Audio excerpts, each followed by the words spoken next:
হাওড়ার বালিজগাছা ব্লকে দুয়ারে সরকার ক্যাম্প পরিদর্শন করলেন রাজ্যের মুখ্য সচিব মনোজ পান্ত। সঙ্গে ছিলেন ট্রাইবাল দফতরের সচিব ছোটেন লামা। বেশ কিছুক্ষণ ক্যাম্প পরিদর্শন করে সমস্ত ব্যবস্থা খতিয়ে দেখেন মুখ্য সচিব। গত 24শে জানুয়ারি দুয়ারে সরকার শিবির শুরু হয়েছে। এখনো পর্যন্ত 624টি ক্যাম্প হয়েছে, যার মধ্যে 130টি ভ্রাম্যমাণ।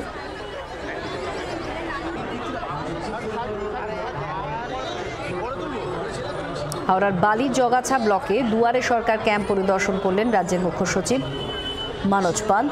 সঙ্গে ছিলেন ট্রাইবাল দফতরের সচিব ছোটেন লামাও। বেশ কিছুক্ষণ ক্যাম্প পরিদর্শন করেন, ব্যবস্থাপনার খতিয়ে দেখেন, সাধারণ মানুষের সঙ্গেও কথা বলেন মুখ্য সচিব। গত 24শে জানুয়ারি দুয়ারে সরকার শিবির শুরু হয়। এখনো পর্যন্ত 624টি ক্যাম্প হয়েছে, যার মধ্যে ভ্রাম্যমাণ ক্যাম্প 130টি।